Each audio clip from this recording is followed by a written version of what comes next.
Hey everyone, it's Sarah here. So I'm here to do another plan with me. And I don't know about you guys, but last week was just nuts for me. This week we're going to talk about just planning out next week. And I have to tell you, my plans are completely out the window with the new role, this whole COVID thing. I don't know, but it's okay. I mean, I'm feeling really fortunate still that I have a job, and honestly, the company's doing great and they're handling it really well, so I'm really grateful for them. Anyhow, so we're going to get into it and we're going to focus on, I've talked about in the past, like those daily management things I'm trying to get out that help me kind of understand what's going on, because they're in another state than I am, and I'm working remote and they're all working remote, and it's just tips and tools, things that I'm putting into place to kind of just drive for improvements and changes for the day. So anyway, I hope that you all will join me in planning this plan with me. And then after this, I'm so excited because I get to go organize my kitchen. All my stuff came in to do my organization of my kitchen, which is the second phase of decluttering. So anyhow, we're going to get into it. So that's all.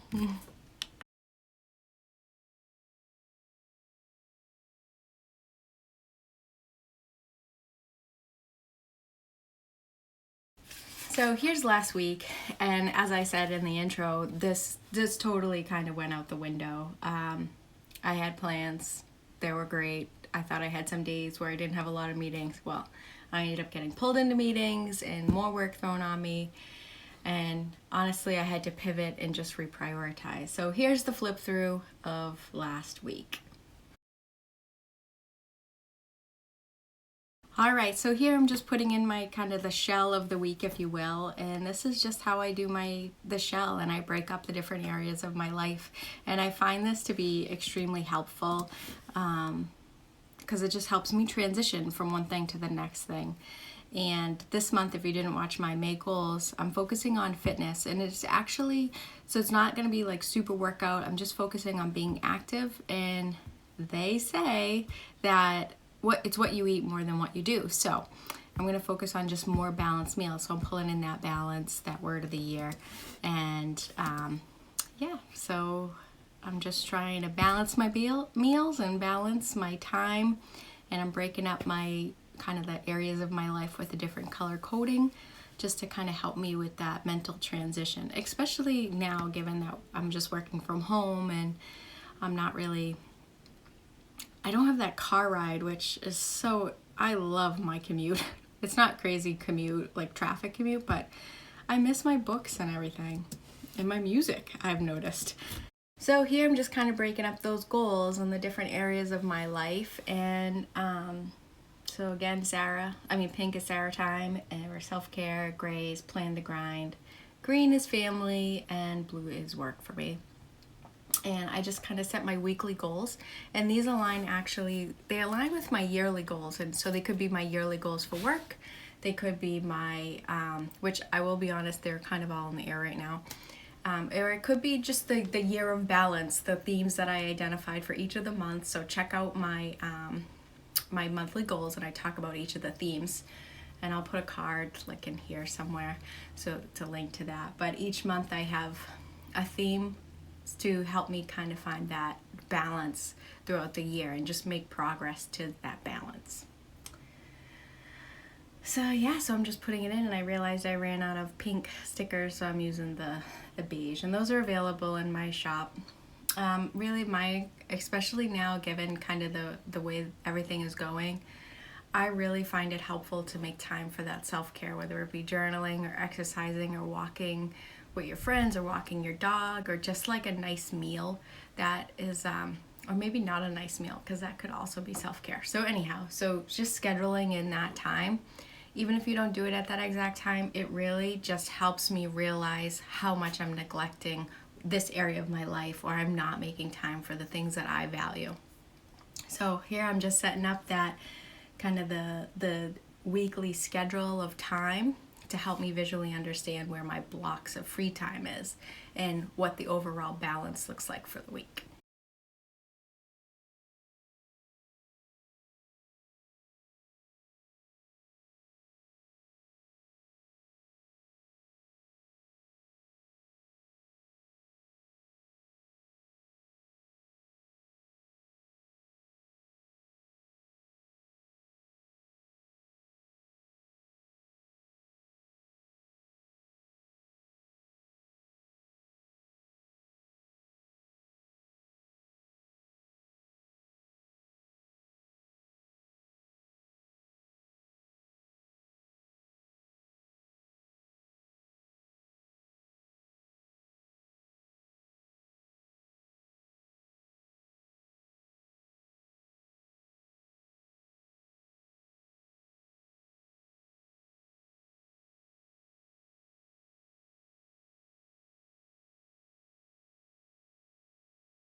So here I'm just using that work project list to just kind of give me that brain tickler of what's going on with the different areas of the different projects that I have.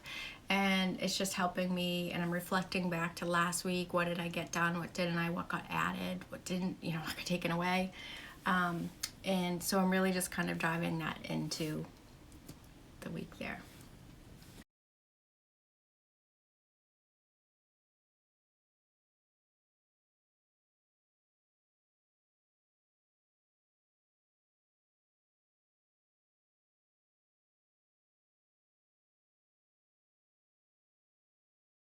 So here I'm just setting up those daily spreads. I really like these daily spreads. They're working for me. I know it's kind of the same every day. I did try to change it up a little, and I'm not that excited about the washi I threw in there. So stand by, you'll see it. I kind of was like, oh, I like this washi, and then I'm like, I don't really like how this looks. So this is gonna drive me nuts all week, but live and learn, right? So these moments that matter sticker, these are the moments that matter to me that have to kind of keep me on track to what my balance is every day. So it's eating healthy, spending time with family, not spending a ton of money, although I've been failing miserably at that one with just all the reorganization. But it's okay because I had sinking funds for it, so I'm all right. Like I'm feeling okay about it. So again, I'm just breaking up the days into the moments that matter, the things I need to keep an eye on throughout the day while it's getting crazy, and then the next action to do in inbox. So what's coming in for work that I have to do, or what I remember that I have to do for my personal life.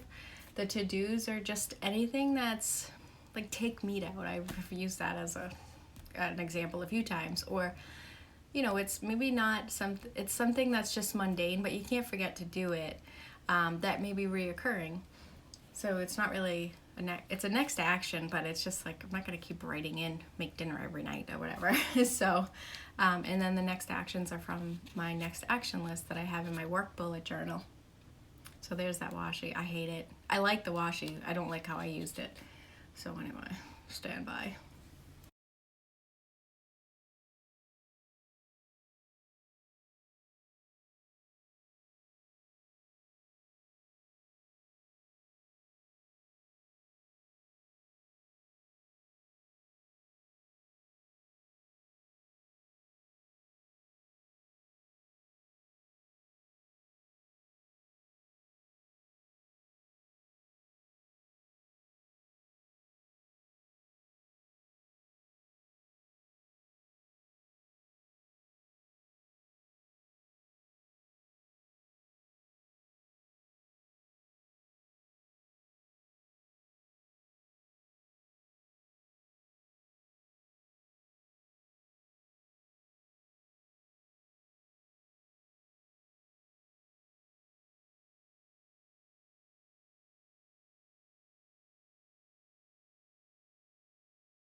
All right, so here I'm just getting into, I've set up my daily spreads there, but now I'm just getting into planning out my days and bringing in the things, the next actions that I have. And maybe those have to be done on a certain day because I have to they're due or something the next day. But it's just that running to-do list that I have to I'm just trying to future plan a little bit so I can just get to work faster every morning. And so I put those blocks on there to identify power days. I don't know what I was thinking. I hate them. They're driving me nuts, so I need to do better next week. But I know I don't like that. But I really liked them last week. I did it. And it was really helpful because it kept me like, today's my day to get it done. Today's my day to get it done. And then it, like the days that I was just packed with meetings, so there's those power days I'm doing.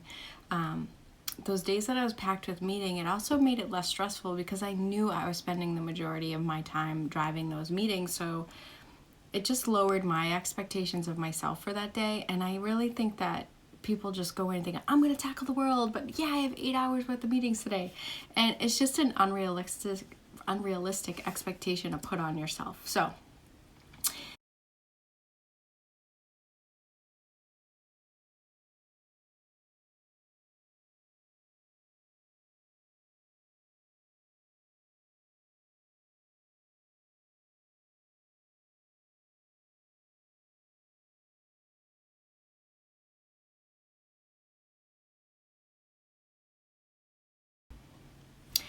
all right, everyone. So that's it for the plan with me this week. I hope you enjoyed it. And I guess just connect with your team, your friends, if it's over WebEx or FaceTime or Zoom meetings, whatever the heck it is. Don't be afraid to put that camera on because we all know we're sitting in our pajamas basically all week. But don't be afraid to put those jeans on because yoga pants can lie. There's that funny meme that's going around. The other thing that I wanted to just kind of touch upon was, make sure that you're balancing your time and you have realistic expectations for the day. So they talk about SMART goals. Well, I feel like people, and women especially, are like, I'm going to conquer the world. I'm going to get everything done. And it's like, from the moment you wake up to the moment you go to sleep, you're scheduled for time. Okay, where you're going to get all those other things done. So be realistic. Lay out your time. Understand your plan. And just set realistic goals for the week or for the day even or for the hour, whatever gets you through it. And don't be too hard on yourself because motivation, I'm sure, is lacking. And my planner is really like a huge thing to help me keep me motivated. And I've added some things since. So my fitness, my food, this is my sprocket and some little stickers that I made for exercises. So don't be too hard on yourself. Schedule your time and have realistic expectations. I mean, I get it, slay, hustle, all that stuff. I'm all in, but be realistic. Realistically slay, if you will. All right, take care, everyone. Bye.